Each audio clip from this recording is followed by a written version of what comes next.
Bonjour et bienvenue chez DigiSchool. Je suis Marion, votre professeure d'anglais. Aujourd'hui, dans notre série de vidéos sur l'Écosse, nous allons nous intéresser à l'économie du pays.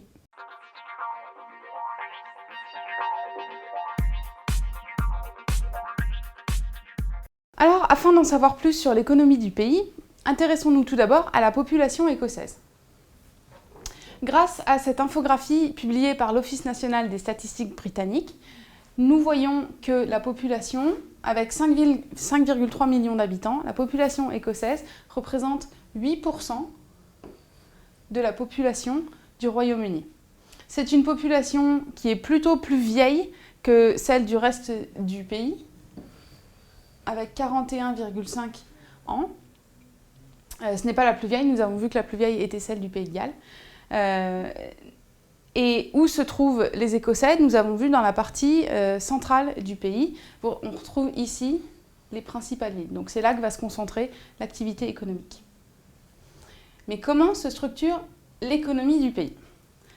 Alors, si on regarde les différents secteurs économiques écossais, le secteur primaire consiste essentiellement en de l'élevage. Il n'y a pas beaucoup de grandes cultures à cause du relief du pays. Néanmoins, dans la partie de plaine, de faible altitude, on trouve quelques cultures, notamment des cultures de blé et des cultures d'orge.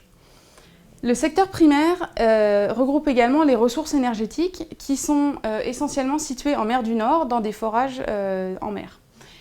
Et puis, je n'ai pas pu résister, le secteur primaire produit également le whisky, qui a une importance réelle dans l'économie du pays, non seulement pour les ventes, mais aussi en termes d'attraction touristique.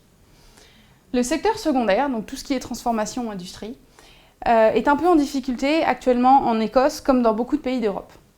L'Écosse a un passé industriel et minier indéniable, c'était une des grandes forces du pays, mais elle a connu un déclin, comme partout ailleurs en Europe, à partir des années 80. Aujourd'hui, il y a des tentatives de reconversion dans des secteurs de pointe, au lieu de faire de la métallurgie générale, de faire de la métallurgie pour des secteurs très particuliers comme l'aéronautique ou la santé, mais ces tentatives sont encore balbutiantes. Et enfin, nous avons le secteur tertiaire qui, comme dans toutes les économies actuelles des pays développés, va-t-on dire, est le principal employeur. Et parmi ce secteur des services, donc le secteur tertiaire, le tourisme joue un rôle très important en Écosse. Un tourisme non seulement national, c'est-à-dire d'autres Britanniques, mais un tourisme international qui attire beaucoup les amateurs de nature, de randonnée et de culture celte.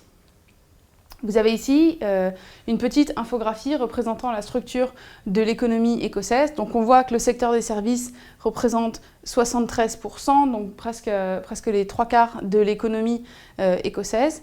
La production, donc, qui serait le secteur secondaire, 20%. Et puis l'agriculture, vous voyez, le petit épi de blé là est tout mince, mais il existe quand même. Avec une telle population active et une économie structurée telle qu'elle est, quelle est la situation économique du pays? Ces chiffres ont été fournis par le gouvernement écossais et sont des chiffres de 2014. Eh bien, on observe que le taux de chômage est le plus faible du Royaume-Uni, ici, à 6,4%, et également que le revenu brut par foyer est un des plus importants du Royaume-Uni. Il se trouve ici. Donc il est second après celui de l'Angleterre, mais il est bien meilleur que celui du Pays de Galles et celui de l'Irlande du Nord. En fait, il est quasiment équivalent à la moyenne du pays. Ça, c'est la moyenne du Royaume-Uni. On est à 16 791 livres pour la moyenne, 16 267 pour l'Écosse. Donc l'Écosse est la deuxième nation la plus riche du Royaume-Uni. Voilà. J'espère que cette vidéo vous aura intéressé et si vous souhaitez en savoir plus, n'hésitez pas à consulter les autres vidéos sur le sujet ou les fiches de cours sur le site de DigiSchool.